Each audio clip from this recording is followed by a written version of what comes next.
Hey everyone, Edward here. So let's talk about Etsy stock, ticker symbol ETSY. This stock has shot to the moon because of the Rona, just like many other e-commerce sites such as Wayfair, Amazon, and Shopify. Whoever bought this stock at the beginning of 2020 would have quadrupled their investment. So today I'll dive into my analysis and see if this stock is still attractive. At the moment, the stock is trading at about a $27 billion market cap at about $220 per share. So yeah, let's dive into this stock and see what the hype's all about. As usual, I'll go through the first part of my analysis, which is an overview of the company and the CEO. First, I want to get into their mission because we have to understand why the company is doing what they're doing. Etsy's mission is to reimagine commerce in ways that build a more fulfilling and lasting world. We are building a human, authentic, and community-centric global and local marketplace. So Etsy is an e-commerce site that offers an online platform for merchants to sell handcrafted goods to consumers all around the world. They market themselves as the unique platform for creative entrepreneurs. Often, some products are only exclusive to Etsy, so that's the appeal of this business. For the buyer, they can buy products in certain categories such as home and living, clothing and shoes, jewelry and accessories, toys and entertainment, arts and collectibles, and many more. For the merchants, they can either handle the storage, payments, and shipments of goods themselves, or they can also have Etsy do it for them, which is very similar to Amazon FBA. Now that we understand what they do, I want to shift focus to the CEO because the greatest asset in the company is the leadership. Josh Silverman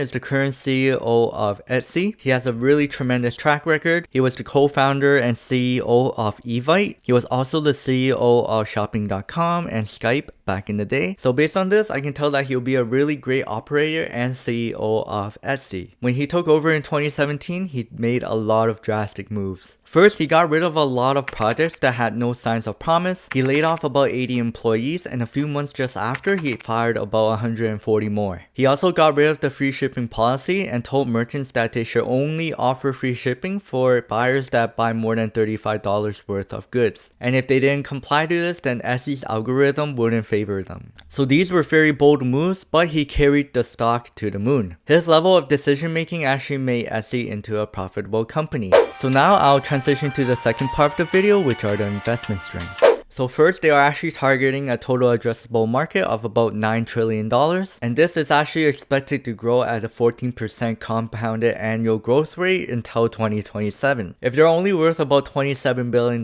then there's definitely a lot of room to grow in this space. They currently sit at about 4% of the e-commerce market share in the United States. Furthermore, in terms of their business, they are somewhat vertically integrated because they actually rely on other payment platforms to process their transactions. With the current issue of the Rona, this has benefited their business. In the past, they grew only about 26% from 2018 to 2019, but now analysts are expecting about a 98% increase in revenue from 2019 to 2020. Next, they also have first movers advantage in terms of an e-commerce site that is targeted towards creative entrepreneurs. So based on all this info, I consider this stock as a growth stock. Now I want to transition to the next part of the video, which is their biggest competitors. So first is obviously Amazon, which is the biggest e-commerce site in America. They own about 50% of the e-commerce market share, which makes Etsy look very tiny at about 4%. In 2015, Amazon released Amazon Handmade, and this was pretty much created to compete with Etsy. However, Etsy has an advantage here because they have lower merchant fees, but Etsy is targeting a very niche market, which are handmade goods, which is why they aren't as dominant. Amazon has no restriction regarding this, so any Amazon FBA gurus can just go on Alibaba, find a product, and label it as handmade. Next up is Shopify, and competition-wise, this is very similar to Amazon. Shopify merchants can create their own store and actually target different niches. Scalability is the advantage that Shopify has. Their users have the ability to pretty much advertise their site anywhere on the web. Etsy has responded to this by creating something called a pattern, where Etsy merchants can build out their own website. However, the Google algorithm doesn't favor Etsy stores, and I'll get into that later into this video. Now I want to transition to the next part of the video, which is their business model, because we have to understand how they make money. They have 6 different revenue streams, so please bear with me. We'll dive into the first one, which is listing fees. This one is very straightforward. Merchants are charged a 0.2% for every listing they create on the platform. These listings only last for 4 months, so after that, Etsy merchants have a choice to either remove it or they can renew it. However, all these fees fees don't apply to anyone using Pattern or a private listing. Next up is transaction fees. Etsy applies a 5% commission fee for every sale that's completed on their platform. However, this was not always the case. The company stuck to its 3.5 commission fee ever since 2018 until Josh Silverman made that change. Many sellers were not happy with this announcement, but Etsy still remains as one of the cheapest online platforms to sell on. For example, eBay pockets about a 10% transaction fee for every sale, and Amazon applies about a 15% commission fee. Now the next way they make money is by advertising and promotion fees. Etsy offers two promotional services that help their merchants boost sales. These include Etsy ads and offsite ads. So for Etsy ads, they are shown all over the website. For instance, search, category pages, or market pages, and sellers are only charged if a customer clicks on the ad. Now for offsite ads, typically Etsy buys advertising spots on other platforms such as social media networks or search engines. Sellers again are only charged if a customer does click on the ad. However, merchants do have to pay a 12% commission fee if they are able to make a sale off the ad. Next up, they make money by their subscription revenue. Premium sellers can opt into Etsy Plus, which is a package that offers many multiple add-on services. Etsy charges a monthly subscription fee of $10 per month. Some premium features include restock requests, advanced shop customization, access to discounts and perks, $5 Etsy ad credit, and 15 listing credits. And the second last way they make money is by using Pattern, which is a website that allows merchants to create their own stores on Etsy's platform. Etsy charges a $15 subscription fee for this service. The listing and transaction fees that I mentioned earlier do not apply to anyone using Pattern. So some cool stuff that they can do using Pattern is the ability to create unlimited listings,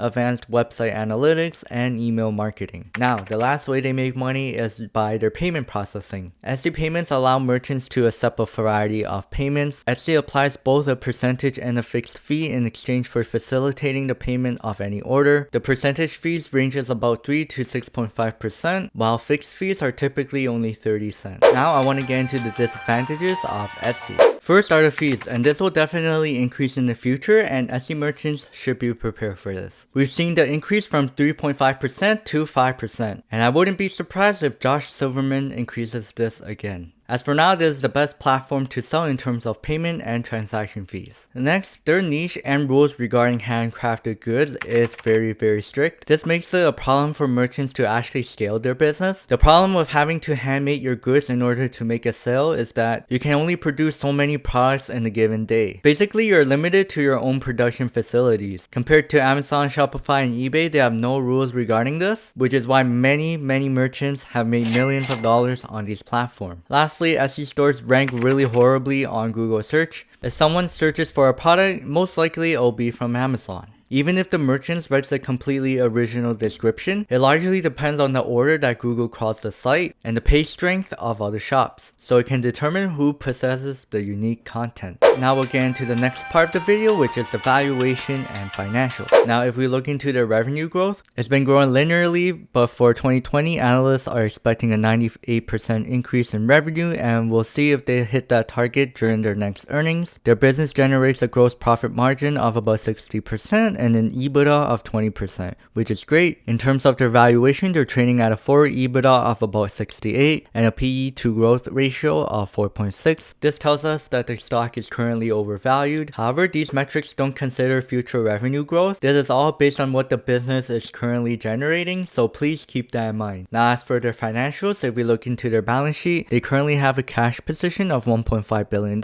and a total debt of $1.1 billion. They have a current ratio of 4.98, which means that they'll have way more assets than liabilities in the next 12 months. If we head into the income statement, this business does generate a profit and they're growing their top line every quarter. In terms of their free cash flow, they generated positive free cash flow for every quarter so far. So there's cash that can be reinvested back into the business. All in all, their financials are really great. They meet all my requirements. They have more cash than debt. They have a current ratio of more than 1. They reported consistent quarters of free cash flow and they're growing their top line and bottom line. Now we'll get into the last part of the video, which is my thoughts on SC stock. In the end, this is a very niche play in the e-commerce space. The competition is very intense in this sector. They only have about 4% of the market share and their customer base is very small. My only concern with this stock is that it already priced in a lot of future growth. The good thing about this business is that they're generating a lot of creative micro entrepreneurs and they're bringing them onto their platform. They have a really unique why and purpose that I fully understand. Nevertheless, if Josh Silverman is able to continue to make really great business decisions, then maybe they can really strive in this market. Remember to always do your own research and due diligence before buying any stock. That wraps up for this video. Remember to follow me on Twitter and feel free to DM me if you want to chat about stocks. Thank you for watching and I'll see you guys next time.